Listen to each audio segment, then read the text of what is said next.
Hello friends, welcome my YouTube channel. आज हम इस वीडियो में बताने वाले हैं लेसन प्लान के बारे में कि लेसन प्लान कैसे बनाया जाता है। और ये मेरा वीडियो कंप्लीट लेसन प्लान पर है। आप जो है सीख जाएंगे कि किस प्रकार से लेसन प्लान बनाया जाता है, इनके कौन कौन से स्टेप्स हैं। हम स्टेप बाय स्टेप इस पर जो है चर्चा करेंगे। तो मेरे साथ वीडियो के अंत तक बने रहिए। मैं इस वीडियो में लेसन प्लान या पाठ्य योजना के बारे में विस्तृत जानकारी आपको बताने वाले हैं। जैसा कि आप ऑन स्क्रीन देख रहे हैं, पाठ्य योजना, इसी को लेसन प्लान भी कहा जाता है, हिंदी में पाठ्य योजना।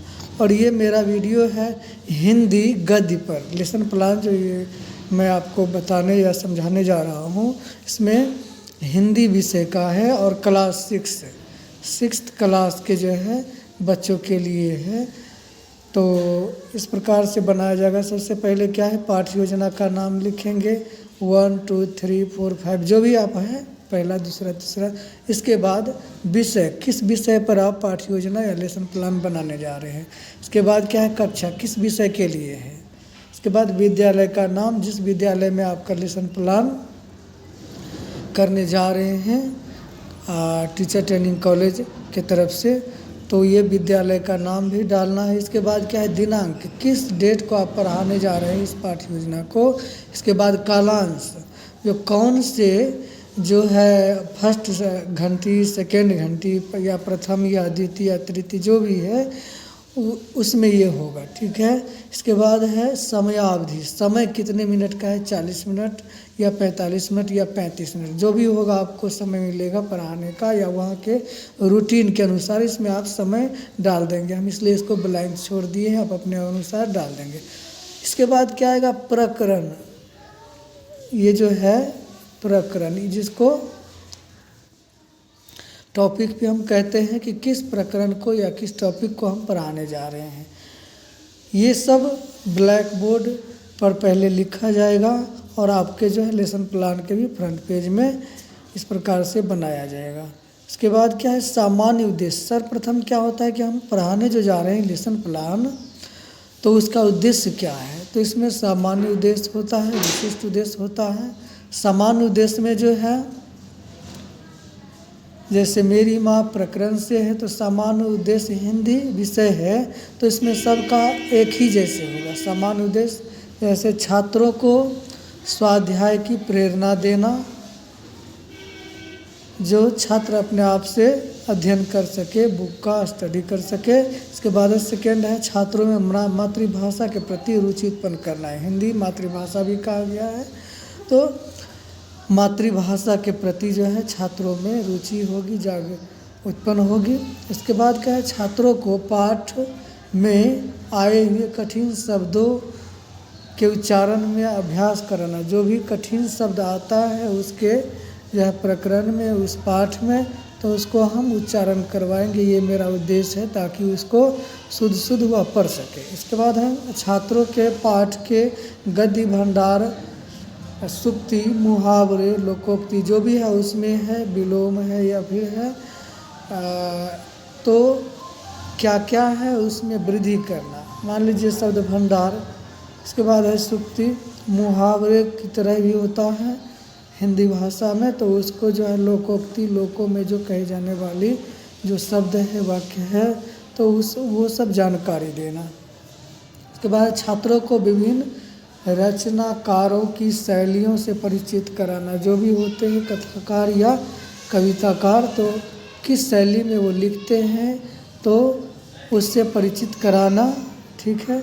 ये सामान्य उद्देश्य में आता है। लास्ट है, छात्रों को उचित आरोह अवरोह। ये क्या है कि उचित आरोह, दूसरा है कि अवरोह और लय, गति, विराम आदि शब्दों के साथ जो है किस प्रकार से पढ़ेंगे या पाठ करेंगे, उसके बारे में उसे जानकारी देना। तो क्या है, आरोह कविता में क्या होता है या गीत में होता है, आरोह चढ़ता हुआ, और फिर अवरोह उससे बैक होता हुआ। 2 पंक्ति का होता है ना, तो उसमें आरोह जो होता है उस तरह से उसको बताना कि ये आरोह क्या है, अवरोह क्या है।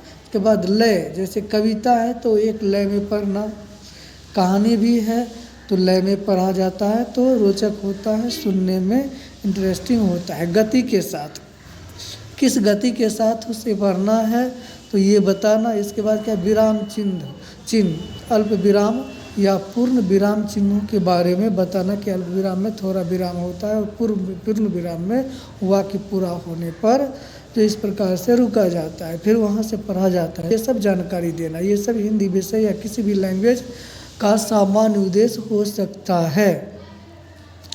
अब आइए विशिष्ट उद्देश्य में हम जानते हैं क्या है। विशिष्ट उद्देश्य में मैं बताऊं कि विशिष्ट उद्देश्य में ये है, पहला है ज्ञानात्मक, जो बच्चों के ज्ञान में वृद्धि करना। और ज्ञान की वृद्धि में क्या होगा कि जो पाठ है या प्रकरण है उससे संबंधित जो है उसकी ज्ञान में वृद्धि करना।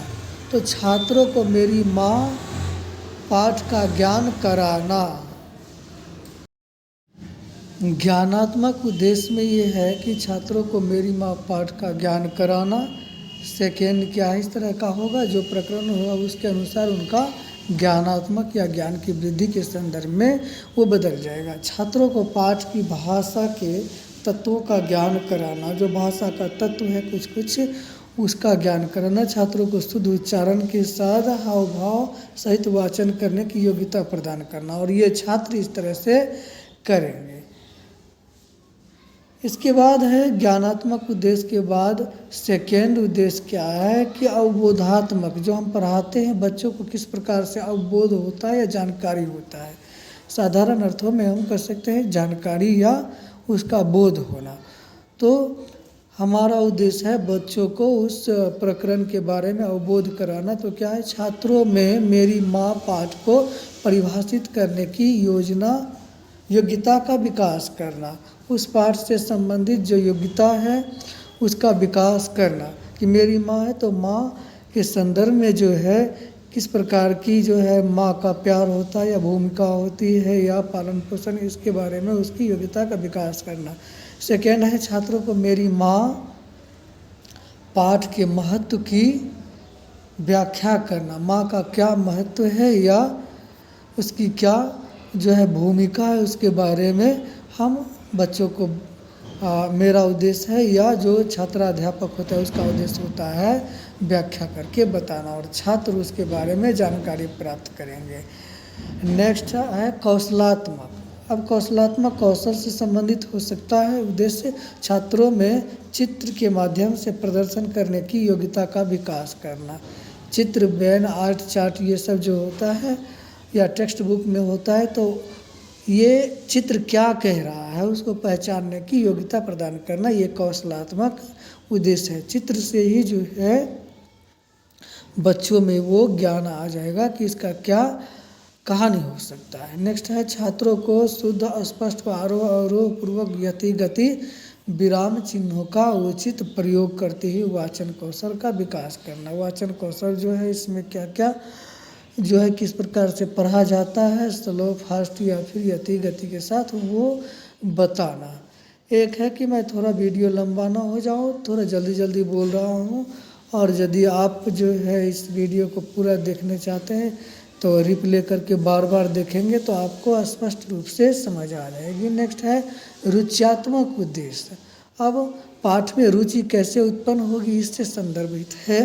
छात्रों को मेरी माँ के विषय में रुचि जागृत करना, छात्रों में गद्य पाठ के अर्थ एवं व्याख्या में रुचि जागृत करना, ये जो है पाठ से संबंधित है। ये बच्चों को किस प्रकार से रुचि जागृत होगी पाठ में। इसके बाद है अभिवृत्त्यात्मक उद्देश्य, छात्रों में पाठ में निहित सद्वृत्तियों को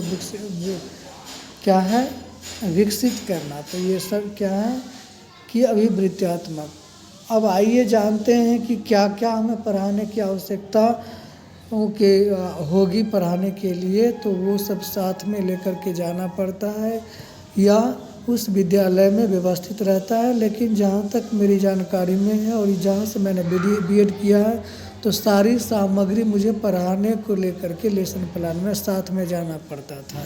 तो पाठ्यपुस्तक चौक डस्टर वो कॉलेज की तरफ से मिलता था, संकेतक। अब क्या है, लपेट श्याम फलक एक होता है, श्याम फलक या श्याम पट होता है जो ब्लैक बोर्ड होता है, विद्यालय में होता है। लेकिन जहाँ विद्यालय में ब्लैक बोर्ड नहीं है तो एक लपेटने वाली जो एक कैलेंडर होता है उस तरह का वो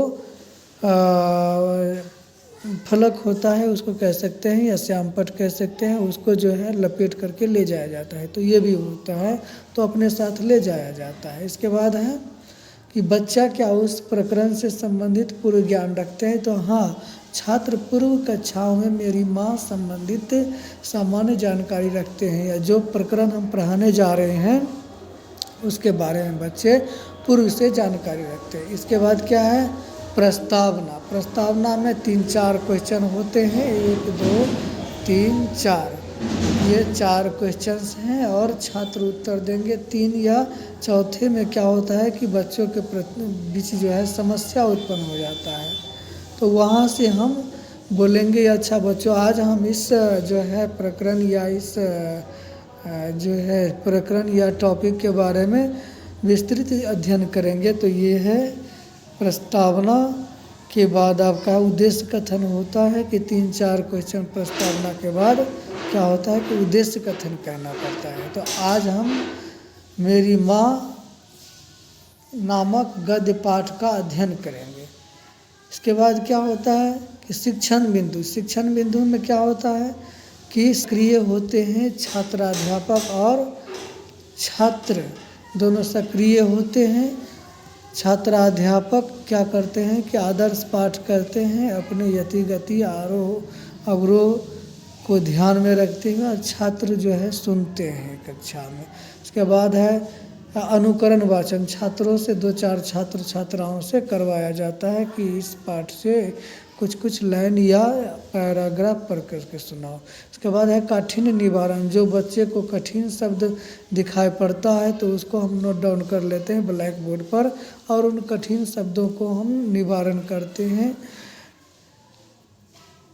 तो ये काठिन्य निवारण जिस तरह से होता है, या वाक्य बना करके विलोम या अर्थ या संधि, इस तरह से हम या समास क्या क्या है उस शब्द को इस प्रकार से हम उनके कठिनाइयों को दूर करते हैं। इसके बाद मौन वाचन कराते हैं कि बच्चों ठीक है, चुपचाप अपने किताब को जो है अध्ययन करो, मौन कुछ समय के लिए होता है। इसके बाद क्या है विचार विश्लेषणात्मक प्रश्न, कुछ प्रश्न पूछा जाता है बच्चों से 2-4 उस पाठ से या उस जो है प्रकरण से। इसके बाद गृह कार्य दे करके लेसन प्लान का यानी कि गृह कार्य बच्चों को दे दिया जाता है। इस प्रकार से ये लेसन प्लान दोस्तों कंप्लीट हुआ, और इस तरह से जो है आप बना सकते हैं। 2-4 इस तरह से बनाएंगे लेसन प्लान तो अपने आप आ जाएगा, और ये सारे जो है कौशल उद्देश्य स्टेप जो है आपको आना चाहिए, क्योंकि ये लेसन प्लान नेक्स्ट जो आपका जो इस तरह से होगा जॉब में भी आगे काम आएगा। तो दोस्तों वीडियो यदि पसंद आए तो मेरे वीडियो को लाइक सब्सक्राइब कीजिएगा। धन्यवाद, मिलते हैं नेक्स्ट वीडियो में।